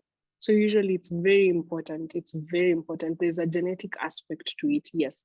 There's the BRCA1 and BRCA2, which I mentioned. I also mentioned some other syndromes, yeah, such as the Lynch syndrome as well. It's associated with other tumors. So even if you find a lady with a family history of endometrial or ovarian tumors, which are also associated with high estrogen, it's very important to investigate further. Yes, that's correct. Thank you. And I think this is the last question. Don't men get breast cancer too? If men can get breast cancer too, is sucking of the breast advisable for them too, from Mariana? I love this question. Mariana, okay. Yes, men too get it. We mentioned 0.5 to 1%, okay? We said that women are likely to get it 100 times more than men, but it is known that when men get it, it tends to be more severe. I'll also give you an assignment, go and see, yeah? In the part of Africa where I come from, that is the east central part of Africa, especially in Tanzania, there's been a few studies that have been done, and the prevalence of breast cancer in males is a bit higher than basically what was known before. So they're supposing maybe it's because of the exposure to recurrent hepatic infections, yeah? So this affects basically the interplay of estrogen, meaning they get a hyperestrenism that leads to them getting breast cancer. But it's something interesting to actually look into. But yes, actually now you're even helping me prove my point. I'm of the opinion that sucking the breast on its own, a non-lactating breast or a breast that hasn't lactated before may not be useful, but there's no way of proving this per se. Yeah. So Mariana, your comment is actually helping a bit. Pardon me. It's helping a bit to prove my point that usually a breastfeeding breast is the risk reducing factor. Yeah. Okay. Thank you. And then we have a few more questions from Swalihu, which says most of the said signs and symptoms of breast cancer are visible in some women during menstrual period. Thus, how do one differentiate between them, more especially if such characteristics has been observed for a couple of times and we are not breast cancer? Okay. Yes. Hi, Swaliho. So basically, we actually mentioned that they are different. There's a difference between the presentation of most breast cancer and just cyclical breast changes. Because remember what I stressed on, a painless breast lump would be more suspicious for cancer as opposed to breast tenderness and engorgement, which is cyclical. Because we even said that when you want to do screening, you check a few days after your cycle, okay? Because usually once the effect of the hormone has gone down, progesterone, which causes a lot of retention of water, once the effect has gone down, that is when you're able to assess, okay? And if you find a breast lump that is painless, even after that, that is when you become a bit suspicious, okay? Okay. So I really hope we are together on that part. Yeah, we really need to differentiate that. Okay. There's a question from Binta Bari, which says the invasive ductal carcinoma and the invasive lobular carcinoma of breast cancer type, which is more dangerous and curable. She's asking which one is more dangerous and curable. Okay, so let me, I thought it was a bit beyond your scope, but it's okay. Al Hassan, Please help me. There's, I want you to just scroll a bit onto the slide which was written histology. 10, slide 10.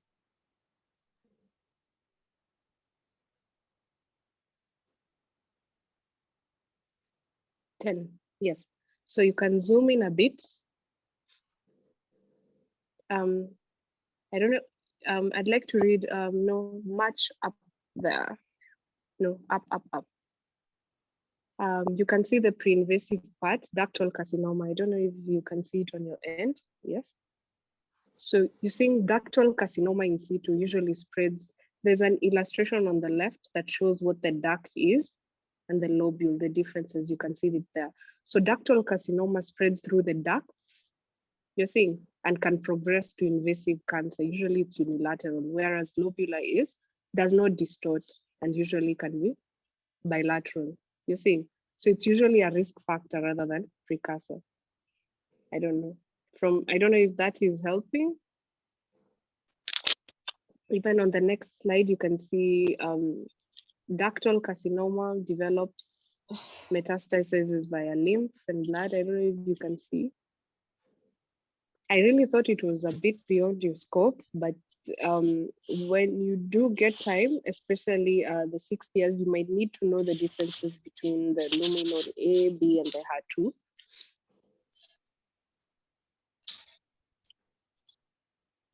Yeah. Okay. I hope that has helped a bit. Yeah, thank you. And this is the last question from Michael Sieturi, saying using FNAC for lab diagnosis of breast cancer, is there any possibility for error? Is it the most appropriate? Okay. Yes, Michael, yes. Using FNA, there's always risk of error. Remember, anything that is human doing it has the risk of human error, especially when, sorry, there's somebody,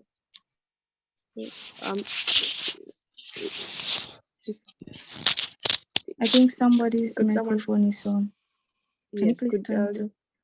Yeah, he's turned it off. Okay.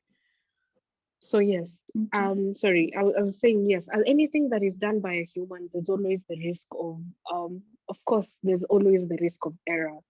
So usually, of course, as I said, core biopsy is usually what is preferred, especially ultrasound guided, because usually you are certain that you've gotten it. Yeah? So that is the standard, because usually the chances of you getting it is almost as high as 99%. But when it comes to FNA, usually it's the cells. You remember, it's cytology. So there's a chance you can actually pick a negative thing, a negative smear. It can happen. So yes, it is in terms of most appropriate. Usually core is more appropriate, but you can still do FNA, especially with cystic, meaning it just has a lot of fluid, and yeah, it can be done, but there's also the risk of, yes, user error. But you'll find in most places, people who do FNA are usually people who've done it for years and are skilled in doing it. So yes, but it's still there.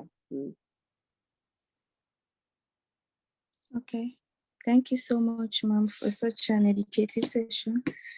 And I believe we'll try our best to keep ourselves safe from breast cancer. I'll hand over to the host, Mr. Amadou. All right, just before, I'd like to thank you all for your cooperation. Thank you for the questions on the chat as well. Yeah, feel free to just continue this engagement through your respective leaders. I'm very grateful to you all for this opportunity. I really hope I was able to impart anything today. Yeah, thank you. Good night. Okay, thank you too. Back to you. All right.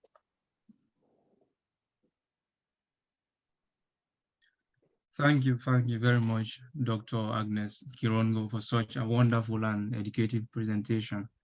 We've learned a lot from this presentation, and we'll continue to apply all the measures and continue sensitizing people on breast cancer. And thank you very much, Khadija, for moderating successfully and for handling the questions and answers aspect. So, like I said earlier, our ambassador is still here. He's a very vibrant figure. He's always supportive and interested in students' activities. So, in that light, I would like to welcome the ambassador if he has any comments or anything to add on the presentation. Welcome, Ambassador. Thank you very much. Once again, I just wanted to say many thanks to you, the organizers, for initiating this interactive webinar. And then I hope we can make it as broad as possible. And then possibly we can also, you can also consider doing cervical cancer. And then you can also focus on the cancer that is in men, not only in, that is prominent in men, not only in women, so that you can have the broad range of topics. But I'm really elated. I'm really very, very happy. I'm really pleased that future medical doctors have chosen to actually propagate knowledge in their field of future specialty.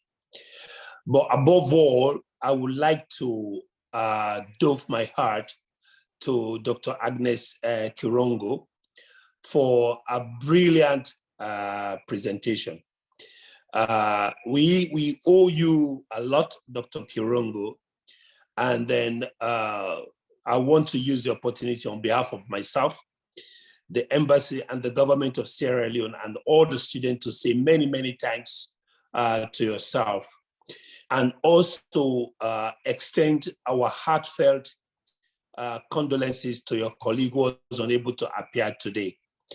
Like I said, the student body, Alassane and his colleagues, the next time you do such a thing, it would be good really if you can involve one of the radio or television channels in Sierra Leone or even in Kenya, because there's a lot of things that you have discussed here today that could be beneficial to a lot of people out there who haven't got access to this kind of information. In fact, even within the Russian Federation also, you may probably realize that there could be a lot of interest also within here. So probably the next time, it would be good also if invitation is extended to the authorities here, and then we can also extend to some of our colleagues, ambassadors, because these are really burning issues. These are really pertinent issues to medicine. Cancer is one thing, generally cancer is one thing that they haven't been able to find any cure for as we speak. There is no cure for it. It's only prevention and then surgery as the doctor has informed us. So having information at hand is always very helpful. I'm really grateful that the initiative for this kind of webinar came from students in the Russian Federation. And then I also want to use the opportunity to thank our brothers and sisters who joined us from the other places, Serbia, Cuba, Sierra Leone, and other places. And some of those who are unable to join us, we hope that the next time they'll be able to join us. And the last but not the least, Alassane, and I think you and your colleagues in the executive should make it obligatory for all students studying medicine in Russia Federation to make themselves available for programs, for webinars like this, because I found that not many of our medical students are on this webinar. You know, let's encourage them to participate, because there's a lot we can learn in these interactive programs. You can learn a lot, probably you can learn in your classrooms, but something that you learn on this webinar, you will never forget. It sticks in the head. So next time you are in your examination hall, something comes up on cancer relating to breast, you straight away your mind will just be focused on the on the webinar straight away. So there's a lot. I have learned a lot. And one thing that I learned also was this, when Dr. Kirongo was speaking, everything, there's so many told me, most of the words is in told me. So I think is to do with anatomy. That is my impression. Because of anatomy, so everything, mastectomy, this told me, everything else it told me. So I was just hearing told me. So my mind just went to the source of that Tommy. But once more, I want to say many thanks to all of you. We've all been here up to almost like 2 hours or so. We've been here. It's really been really enriching. It's been really educative. And that is the reason why my eyes have remained wide open, because I have learned a lot. I have learned a lot from what Dr. Kirongo said.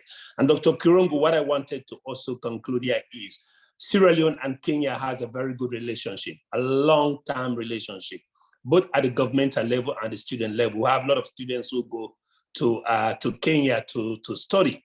And so Dr. Kirongo, my appeal to you is to facilitate, to strengthen the relationship between your university and the medical university in Freetown, in Sierra Leone. There's a lot that can happen if through you we are able to collaborate. The two universities can be able to collaborate. And also my appeal also is in the future, if you can also, through you, we can be able to have some of our students who are graduating in the Russian Federation, whilst they are in Freetown, to be able to go to Kenya and do some practicals. Because it is only through this collaborative work that we can actually expand the knowledge to our people. Once more, for a very late night in Moscow, almost is 11 p.m. in Moscow, I want to say thank you very much. I'm impressed with what has happened, and we look forward to more of such webinars. Thank you very much. Thank you so much, Ambassador Mohamed Yongawo, for such a wonderful remark. So now we gradually moving towards the end of our webinar. I would like to call on Mr. Kumba Lansana to give us a vote of thanks.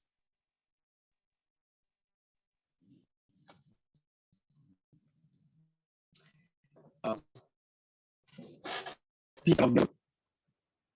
As you already heard, I hope you're getting me.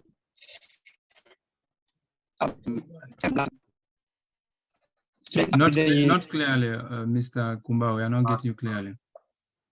Okay, hello, are you getting me now? Yes, now, clearly, yeah. Go ahead. Yeah.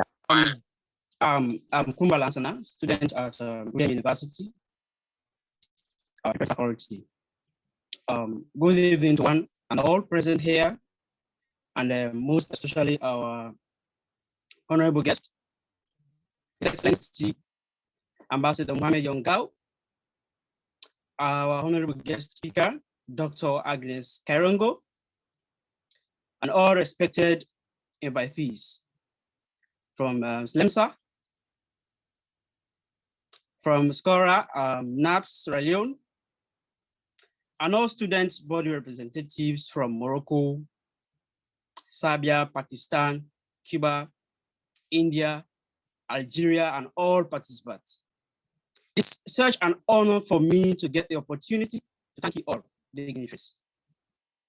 On behalf of the National Union of Sierra Leonean Students Federation, I would like to express my sincerest gratitude to all esteemed delegates of the webinar, especially our Honorable Ambassador of Sierra Leone to Russia, His Excellency Ambassador Mohamed Yongawo, and Dr. Agnes Kirongo, for their presence and contributions, which has made this webinar a great success. Furthermore, I would like to extend my sincerest gratitude to our Honorable Chief Guest, Dr. Agnes Kirongo, to take out time from her busy schedules to have graced this event. Thank you for inspiring us Thank you for educating us. Thank you for encouraging us with your words on this special day and for your proactiveness in the fight against breast cancer and other related diseases. A special thanks go to NUSS-Russian Federation for providing immense support to make this webinar a resounding success.